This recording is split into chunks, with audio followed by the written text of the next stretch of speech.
पंजाब के कपूरथला से एक बेहद चौंकाने वाला मामला सामने आया है जिसने भारत और पाकिस्तान दोनों जगहों पर सवालों का तूफान खड़ा कर दिया है। घटना 4 नवंबर को प्रकाशोत्सव के त्योहार की है। करीब 1900 भारतीय श्रद्धालुओं का एक बड़ा जत्था पाकिस्तान पहुंचा था गुरुद्वारों के दर्शन करने के लिए।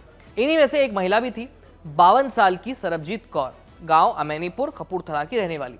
लेकिन लौटते वक्त जो हुआ उसने पूरे जत्थे, एसजीपीसी, सुरक्षा एजेंसियों और यहां तक कि दोनों देशों की इंटेलिजेंस को भी अलर्ट कर दिया, क्योंकि वापसी के दिन सरबजीत कौर गायब हो गई। ना कोई सुराग, ना कोई जानकारी और ना किसी से आखिरी बातचीत। जैसे ही जत्थे में उसकी गुमशुदगी की खबर फैली, माहौल सनसनी भरा हो गया। सवाल उठने लगे, कहीं महिला के साथ पाकिस्तान में कोई अनहोनी तो नहीं हो गई, या फिर यह सब किसी बड़े प्लान का हिस्सा था। जांच शुरू हुई और शुरुआती सुराग भी चौंकाने वाले निकले। सबसे पहले शक गया इमिग्रेशन फॉर्म पर। पाकिस्तान में एंट्री के वक्त यात्री को अपनी पहचान, राष्ट्रीयता, पासपोर्ट का नंबर जैसी जो अहम जानकारियां होती हैं वो इमिग्रेशन फॉर्म पर भरनी होती है। लेकिन सरबजीत कौर ने इन सब से बचते हुए अपना फॉर्म अधूरा भरा था। उसने अपनी राष्ट्रीयता वहां पर नहीं लिखी थी, इसके साथ ही पासपोर्ट नंबर का जो कॉलम था उसको भी खाली छोड़ दिया था। यानी इमिग्रेशन के समय से ही उसने अपनी पहचान छुपाई। ये बात जांच एजेंसियों के कान खड़े करने के लिए काफी थी। इधर पंजाब पुलिस ने अपनी जांच तेज की तो पता चला कि सरबजीत कौर पर 3 मामले दर्ज थे, जिसमें वो अब बरी हो चुकी है। उसके 2 बेटे हैं, नवप्रीत और लवप्रीत। इन दोनों पर एनडीपीएस एक्ट के तहत मामला दर्ज है। अब पुलिस के सामने एक बड़ा सवाल यह था कि क्या यह सिर्फ एक धार्मिक यात्रा थी या धार्मिक यात्रा के नाम पर कोई गहरी साजिश छुपी थी। जब सरबजीत कौर के गांव वालों को यह बात पता चली तो तस्वीर और ज्यादा उलझ गई।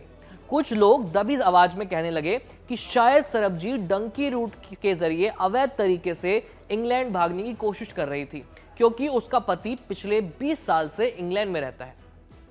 गांव के कुछ लोगों ने यह भी बताया कि उसकी दोस्ती एक पाकिस्तानी युवक नासिर से थी। दोनों फेसबुक पर फ्रेंड बने थे और सरबजीत इससे पहले भी नासिर से मिलने पाकिस्तान जा चुकी थी। अगर ये सच है तो क्या ये सब पहले से प्लान किया गया था? क्या जत्थे का हिस्सा बनना महज सिर्फ दिखावा था, महज एक बहाना भर था? फिर इस मामले ने नया मोड़ ले लिया जब सोशल मीडिया पर एक उर्दू में लिखा लेटर वायरल हुआ। इस लेटर में दावा किया गया कि सरबजीत कौर ने पाकिस्तान के एक मौलवी से निकाह कर लिया है। उसने अपना धर्म बदल लिया और इस्लाम धर्म अपना लिया और नाम रख लिया नूर हुसैन। ये कहानी बिल्कुल राजस्थान की अंजू वाली घटना की तरह लगने लगी है, जो शादीशुदा होते हुए भी पाकिस्तान गई और नसरुल्लाह नाम के एक युवक से वहां उसने शादी कर ली। फिर बाद में वो भारत वापस भी आई थी। लेकिन सरबजीत के मामले में सच्चाई क्या है, ये अभी भी जांच का विषय है। अब आते हैं एक और बड़े विवाद पर। एसजीपीसी के सचिव प्रताप सिंह ने खुद कहा कि सरकार ने जो आधिकारिक सूची भेजी थी, लिस्ट भेजी थी, उसमें सरबजीत का नाम था ही नहीं। मतलब जत्था मंजूरी की प्रक्रिया में ही बड़ा सवाल उठ गया है। यहां धांधलेबाजी का शायद शक हो रहा है। वो 8 दिन तक जत्थे के साथ थी।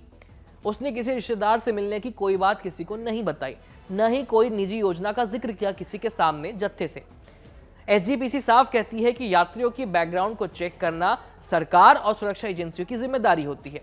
प्रताप सिंह ने साफ कहा कि अगर महिला की कोई संदिग्ध कनेक्शन थे या वो किसी पाकिस्तानी युवक से चैट कर रही थी तो इसका पता पहले ही लग जाना चाहिए था। ठीक वैसे ही जैसे कई यात्रियों को बॉर्डर पर रोककर वापस भेज दिया जाता है। उन्होंने कड़ा बयान देते हुए कहा कि यह घटना सिर्फ एक परिवार की नहीं बल्कि पूरे सिख कौम की छवि खराब करने के लिए काफी है, क्योंकि हर यात्री जत्थे के साथ जाकर समुदाय का दूसरे देश में प्रतिनिधित्व करता है। अब बड़ा सवाल यह है कि सरबजीत कौर आखिर पाकिस्तान क्यों रुकी? क्या ये वाकई निकाह कर चुकी है? क्या नासिर ही उसका असली मकसद था, या वो अवैध तरीके से इंग्लैंड जाने की कोशिश कर रही है, या वो कोई जासूस थी और उसको डर था कि उसका भांडा फूट जाएगा इसलिए वो पाकिस्तान भाग गई? सच जो भी हो, अभी तस्वीर पूरी साफ नहीं है।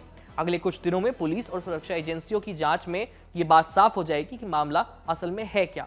क्या ये धोखे से धर्म परिवर्तन कराया गया है, या प्यार में बढ़े ये कदम थे, या फिर मामला अंतर्राष्ट्रीय साजिश का था। खैर, इस खबर में इतना ही। मेरा नाम है आयुष, कैमरे के पीछे थे नकुल। धन्यवाद।